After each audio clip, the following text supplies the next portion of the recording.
મને આ વાત એટલી બધી સ્પર્શી ગઈ કે અત્યારે તો સોનાના ભાવ હંમેશા વધતા જાય છે અને સોનાની પ્રતિમાના ભાવ પણ વધતા જાય છે અને તમે સોનાના ભાવ વધારીની સાથે સાથે બિમલભાઈને મળીને કલાનું મૂલ્ય વધાર્યું છે, કલાકારોનું મૂલ્ય વધાર્યું છે, એ બહુ મોટી વાત છે અને આઈ રિયલી એપ્રિશિએટ. મારે ખાલી એક વસ્તુ જાણવી છે, તમે ચા પણ પીઓ? મેં તમારી સરસ મજાની, કારણ કે હું તમારો ચાહક છું. મારા પૈસે ચા પીવાનો તમને હક છે, કારણ કે હું તમારો ખરેખર ચાહક છું. હું તમારી પ્રશંસા કરું છું. આપણી જે રીતે વાત થઈ તો મૂળ તો લોકો હસવા જોઈએ, એને કે પ્રકારે. ખાલી હા, કેળાની છાલ પડી હોય ને કોક પડી જાય ને હસે, એ હાસ્ય ને કોઈ સ્થાન નથી. એ ક્રૂરતા થઈ ગઈ. પણ નિર્દોષતાથી તમે ગમે તે રીતે લોકોનો હસો. મને એક કવિની 4 પંક્તિ અચાનક યાદ આવી. કોણ હસ્યું તું, ક્યારે હસ્યું તું, એના વિશે કઈ તમને ખબર છે? અરે ખબર હોય તો વાતો કરો. આધાર અમારો વાતો ઉપર છે. વાતો ઉપર જ બધો આધાર હોય છે. તો થોડીક કઈક એવી સંવેદનશીલ સરસ મજાની કઈક તમને ગમતી અંદરની વાત. ઘણી વખત એવું ને કોઈ સવાલ પૂછો નહીં તો પણ જવાબ આવે, એવો કોઈક જવાબ આપી દો. બિલકુલ, એવો જવાબમાં એવું છે નીતિનભાઈ કે આટલા બધા લોકોનું આપણે મનોરંજન કરતા હોઈએ ને ત્યારે ઘણીવાર એવું થઈ જાય કે આપણે રંગદેવતાના બાળકો છીએ, રંગદેવતાના ખોળે આપણે રમીએ છીએ, તો ઘણા મને સવાલ પૂછતા હોય છે કે તમને થિયેટર ગમે, તમને ટીવી સિરિયલ કેમ નથી ગમતી? પણ ના, શું છે કે લાઈવ સ્ટેજ જે છે, નાટક એ એકદમ લાઈવ છે. કહેવાય છે ને કે નાટક એ તખ્તો એક એવી જગ્યા છે કે જ્યાં તાલી और गाली दोनों साथ में मिलते हैं. अरे वाह वाह, ताली और गाली. और ताली और गाली सुनने के लिए भी कोई चाहिए माली. બગીચાનો કોઈ માળી હોવો જોઈએ. હું તમને 5-10 સવાલ એકદમ ફટાફટ પૂછી. હું બધાને તમારા એક્સપિરિયન્સ કહેજો કે બાળપણમાં બાળકને એટલે શું મોબાઈલ થી વધારે રમાડવા જોઈએ કે સ્ટેજ ઉપર કે? ના ના ના ના, બાળકને મોબાઈલ થી તો બહુ દૂર જ રાખવાના. બાળકને હંમેશા એને જે ગમતું હોય એ રમતા એને શીખવાડો, મોબાઈલ નહીં આપો.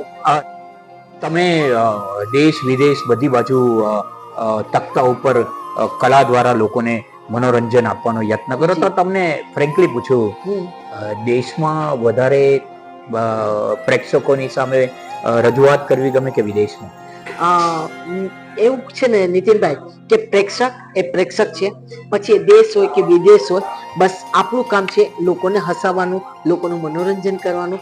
અને સાચું કહું ને તો આખી દુનિયા ફરી છું, પણ કે છે ને દિલ તો હિન્દુસ્તાની છે. અરે ક્યાં વાત છે, એટલે વાહ વાહ વાહ. કારણ કે મને ખલીલ ધનતેજવીનો એક શેર યાદ આવી ગયો. अब मैं राशन की कतारों में नजर आता हूँ, अपने खेतों से बिछड़ने की सजा पाता हूँ.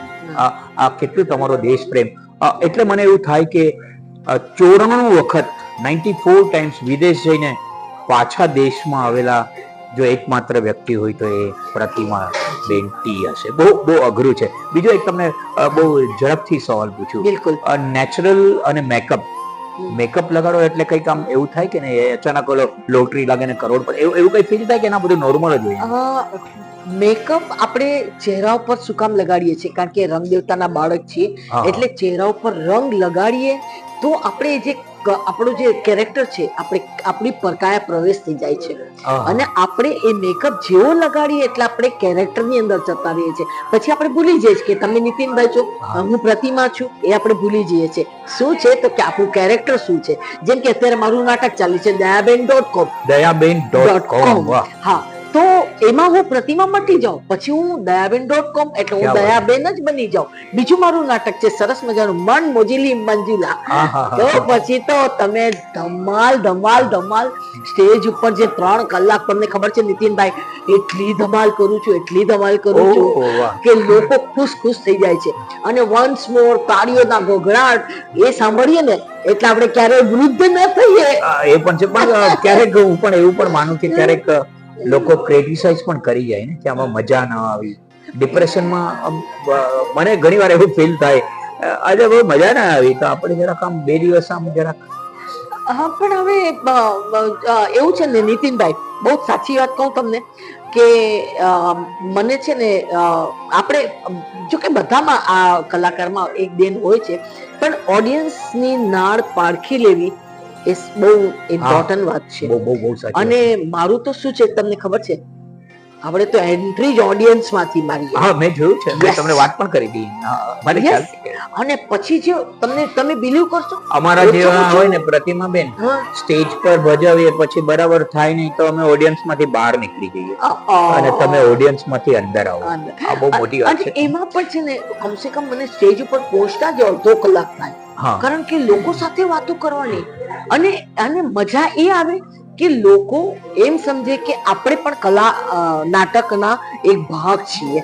ના, આટલી બધી તમારી ગરિમાને હું સલામ કરું છું. ઘણી બધી બહેનો જોઈ રહી હશે કે મુગ્ધ અવસ્થા, યુવા અવસ્થા, even after the age of 60 ઘણા બહેનોને ઘણું બધું કરવાની ઈચ્છા છે. બિલકુલ છે, પણ કોઈ પ્રેરણા નથી મળતી. હું તમને મને એવું ખાતરી છે કે તમારી વાતોથી કંઈક પ્રેરણા તો મળશે જ. કારણ કે આજે નારીની નિંદા લોકો બહુ કરે, ઘણા ક્રિટિસાઇઝ કરે, પણ બધાની પોતપોતાના માઇન્ડની સાઇઝ પ્રમાણે કર્યા કરે. એ ક્રિટિસાઇઝ પાછળ તમે પડતા નથી ને છતાં મને એક 4 પંક્તિ યાદ આવી ગઈ કે નારી કો ન નિંદીએ નારી રત્ન કી ખાણ, નારી સે નર પ્રગટ્યા ધ્રુવ પ્રહલાદ સમાન. પ્રતિમાબેન ની અંદર એવા રત્નો છે, એમની વાતો દ્વારા ચોક્કસ નારીઓને પ્રેરણા મળશે. એવી 2-4 નારીને સલાહ આપતી છેલ્લી વાતો. બસ હું તો દરેક જે મારી બહેનો છે, હું તમને એટલું જ કહું છું કે ઈશ્વરે છે ને દરેક વ્યક્તિમાં ટેલેન્ટ આપી છે. એનો સમય આવે ત્યારે ટેલેન્ટનો ઉપયોગ કરવાનો. તમારામાં પણ એ હુનર છે, તો ટેલેન્ટ તમારી જરૂર સમય આવશે ત્યારે તમારી એ ટેલેન્ટ તમે પણ દેખાડી શકશો અને ત્યારે તમે આ પ્રતિમાને યાદ કરજો. પ્રતિમાબેન, હું સાચી વાત કરું ને કે મારે તમને તમારી ઉંમર વિશે પૂછવું હતું, પણ હવે તમે 22-25 વર્ષના જ છો, પછી ક્યાં પૂછવું. તમે સતત 22-25 વર્ષના જ રહો અને સર્વત્ર લોકોને આનંદ આપો છો. વધુ ને વધુ આનંદ આપતા રહો. 94 પછી જે કહેવાય ને કે 100 સુધી પહોંચો. અને આ તો એક ઇન્ટરવ્યુ માધ્યમ છે. હું તો તમારી સાથે વાતો કરતો હતો, એવો કઈ ઇન્ટરવ્યુ ના કહેવાય, પણ અમારી માટે એક પ્રસંગ બની ગયો. વર્ષા આર્ટ્સ, મારી વાઈફ વર્ષા દેસાઈ અહીંયા ઊભી છે, આ બધું એના થકી થઈ રહ્યું છે. તો અને હમ હિન્દુસ્તાનીના જસબીર જયસિંહ અને એના સાથીઓ આ જોઈ રહ્યા છે અને અખબારના માધ્યમ દ્વારા પણ આ વાતનો પ્રચાર કરશે અને ગુજરાતી જેટલા પણ અખબારો મને ઓળખતા હશે કે ગમતા હશે એમને પણ આ વાત પહોંચાડવાનો આપણે પ્રયત્ન કરશું. અને એટલે જ મેં તમને કહ્યું ને કે હું તો જસ્ટ વાતો કરવા આવ્યો, પણ મને ખબર નહીં કે મને એક પ્રસંગ બની જશે. અને છેલ્લો શેર યાદ આવી ગયો કે ચાલ્યા જતા પ્રસંગની એકાદ ક્ષણ રહે તો એ પૂરા થતા પ્રસંગનું વાતાવરણ રહે. પ્રતિમાબેનની અંદર જે આનંદની જે છોડો છે એ સતત આપણા જીવનમાં પણ રહે, વસે એવી લાગણી, એવી ભાવના સાથે ઓલી 4 લીટી હું નહીં બોલું ને તો મને એમ થશે કે હું ફોકટ આવ્યો ને ફોકટ ગયો અને મને સાંભળવી છે પ્લીઝ. અરે પ્રતિમાબેન, તમે સાચું કહો ને, ઝવેરચંદ મેઘાણીએ ચારણ કન્યા લખ્યું, એ તો દરેક રીતથી ચારણ કન્યા હોય છે, કલાના માધ્યમ દ્વારા પણ હોય છે. તમે અમારી માટે, ગુજરાતીઓ માટે ચારણ કન્યા છો અને અમારા રંગભૂમિ મારી માટે તો ખાસ. એટલે હું 4 પંક્તિ મેઘાણી સાહેબની ઉછીની લઈને તમને અર્પણ કરું છું, પ્રેઝન્ટ કરું છું, કારણ કે આ બિલ તો આવ્યું નથી અને તમને પ્રતિમાબેને દિલ દઈ દીધું છે વિધાઉટ ટીપ. તો 14 વર્ષની ચારણ કન્યા, ચુંદડીયાળી ચારણ કન્યા, શ્વેત સુવાળી ચારણ કન્યા, બાળી ભોળી ચારણ કન્યા, ડાંગ ઉઠાવે ચારણ કન્યા, અરે સિંહણ તારો ભળવીર ભાગ્યો, રણ મેરીને કાયર ભાગ્યો, હાથીનો હન્નારો ભાગ્યો, જોગીનાથ જટાડો ભાગ્યો, નર થઈ તું નારીથી ભાગ્યો, અરે નાનકડી છોરીથી ભાગ્યો, નાનકડી છોરીથી ભાગ્યો. પ્રતિમાબેન એ નાની છોરી છે, હતા અને રહેશે, અને દુઃખ, દર્દ, ડિપ્રેશન એમની ડાંગથી હંમેશા દૂર થશે. આવા અનંત ભાગો પ્રતિમાબેનની વાતો દ્વારા આપણે જાણી શકીશું, માણી શકીશું. કંઈક ભૂલચૂક થઈ હોય તો ક્ષમા સાથે. જેને પણ આ ઇન્ટરવ્યુ જોયો છે એને પણ ધન્યવાદ છે. ઇન્ટરવ્યુ આપનારને તો ધન્યવાદથી પરની એક વાત છે. થેન્ક યુ પ્રતિમાબેન, આઈ રિયલી એપ્રિશિએટ યુ. તમે પાછા મુંબઈ આવી ગયા છો અને મારું ધ્યાન અચાનક ગયું, અહીંયા શું લખ્યું છે, નાવ ઇન મુંબઈ. તો તમે નાવ ઇન મુંબઈ છો, યસ બિલકુલ.